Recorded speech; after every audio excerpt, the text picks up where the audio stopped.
Folks always ask me, they be like, what's your thing with them, Detroit dogs? Why are you doing all this? I found a love for Michigan, you know what I'm saying? The city itself, it's just I vibe as I match, and I established this relationship, this family with all these guys all throughout Michigan, not just Detroit.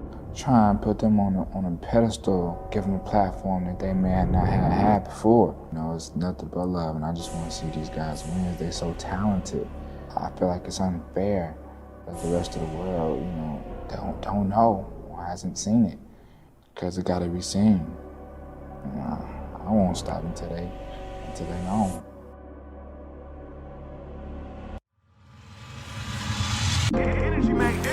On my mama, niggas just got up off his ass, flew up out here to really talk some shit with these niggas. You don't talk heavy shit. Oh God, look, yeah. Come and suck on my jewelry. What up, you guys? It's Wolf Sage. Welcome to Daydream, Day Drip. When they drip, they create. Then they. What up, you guys? It's Wolf Sage. Welcome to Daydream. Where Daydream, they drip. And when they drip, they create. It's all a process, you guys. And welcome back to another episode. We getting right into it, you guys. But please remember, like, subscribe, comment, click that bell, do all that stuff. Leave me a comment. Let me know what you think, because we talking about Lil Yachty, and the boat is back. Michigan boat is here. As if you guys haven't heard, on Lil Boat, aka Lil Yachty, QC, Quality Control, Migos, Lil Baby, all them. He has came out, dropped a project with the Michigan boys, specifically Detroit, Flint, everywhere in Michigan. He's put these people on a tape and have got them to look in the spotlight on his Michigan boy boat. Yeah, Michigan boy boat. Yeah. So the reason I say there's a problem with this, because, and I love Yachty and I love him. But the problem with this is that you look from the image of everyone outside of music industry and the media, you look like you are coming in and swooping in. He kind of looks like he's doing the Drake thing where, with Drake with Block Boy and, Drake with a whole bunch of these other rappers and this and that. He almost had the God's Plan song with Trippie Redd, and that was about to be a splash. But nonetheless, he is kind of like coming off the same where people are like, Lil Yachty, he came out to us, with the One Night song, all, the red hair, the colors and everything, the lollipops, all that stuff. You saw the album cover. It was all controversy and everything. And it's just great. It's good to see that he's been able to, kind of like move through all this stuff. He went through backlash when it came to his whole Biggie comments and everything. But I just really think that was just a young dude, just, they ask questions during interviews, and then suddenly, you end up just saying how you really feel, and you don't even really mean it to come off across like this, and it just caught up to him. But besides that, he's literally going into the sky, like as far as Walmart, promotions and having all these brand deals and everything. And just, even with the Sprite commercials with LeBron James, King LeBron and shit. He's just been around and stuff. And I've been following him. I've been, looking at all his stuff. Actually, I believe it was Lil Boat 2. Lil Boat 2.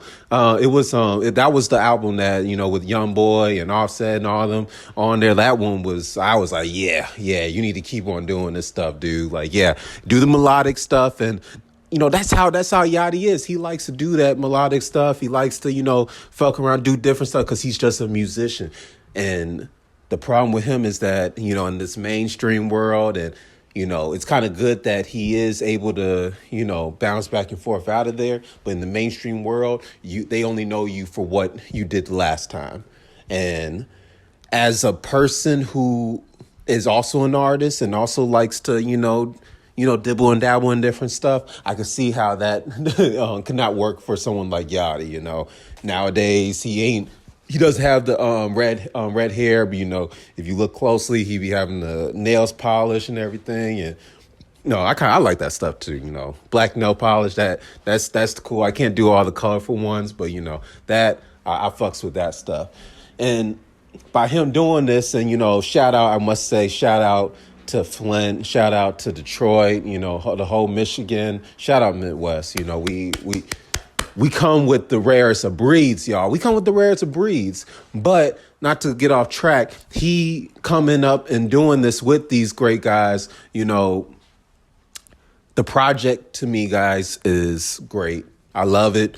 I fucks with it. I think it's very this whole everyone, and this is, and I heard this before. A lot of people say that, they don't really like the whole just continuously rapping, going back and forth and stuff with no hooks. And I really think that that's just a symptom of this whole last era that we were in. Not even to say that era has changed, but this in the moment right now, with the Flint, with this whole Flint style and Detroit style and all that stuff, we're kind of seeing that shift, everyone. We're kind of seeing that shift.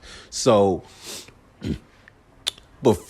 as we all know, when it comes to songs, usually it's the hook nowadays. It's the hook. That's what gets the TikTokers going. That's what gets the radio going. That's what gets all the social media, Twitter, all going.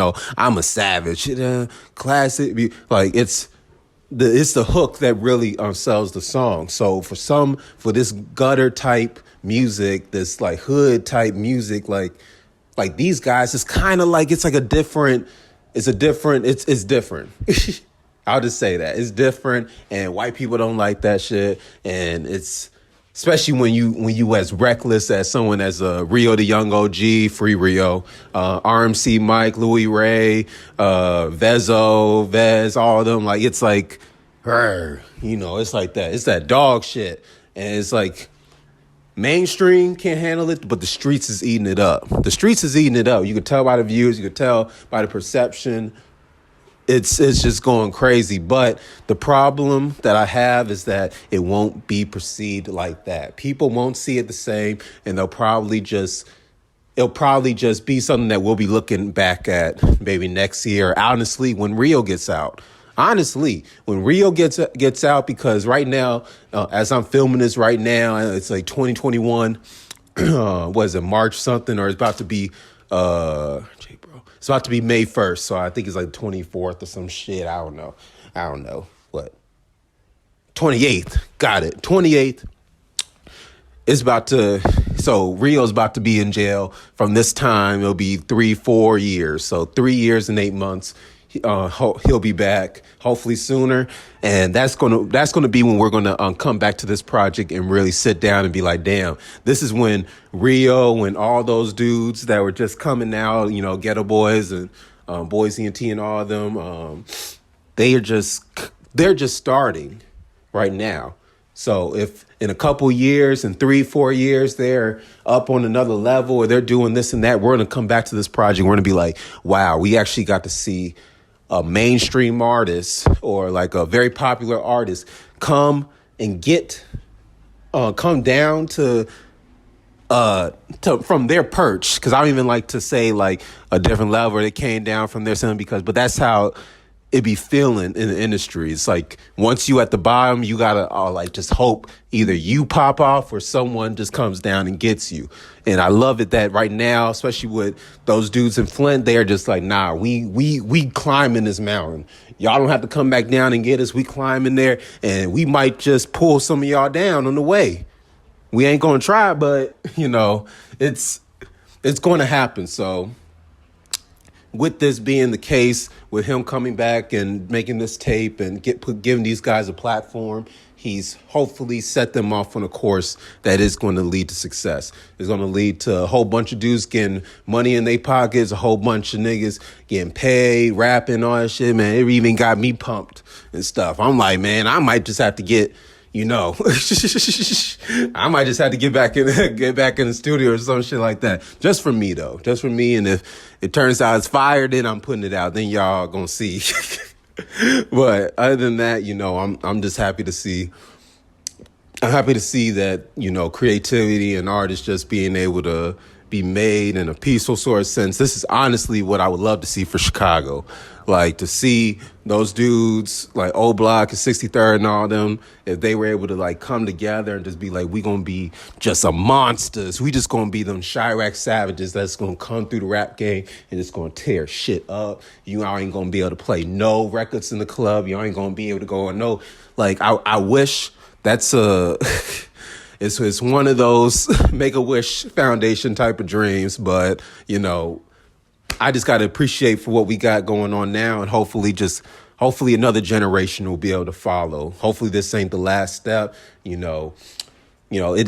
takes a group, y'all. It takes a group, and we need to be there for each other. There's no need to be going back and forth and hollering when there's all money that can be made in here, you know. So, you know, if I can be a part of this and if I can help, you know, if you're an artist, if you're a musician, if you're a brand person, if you need some graphic design, you need some, I don't know, logo designs, whatever you need. If you need my help and whatever I can help you with, whether it's shit, we can figure this shit out. I'm gonna have all my information, y'all. Look through artwork by Wolf Sage, Daydream Wolf. But yeah, y'all be very blessed. It's Daydream, we're Daydream, they drip, and when they drip, they create. It's all a process, you guys. Peace out.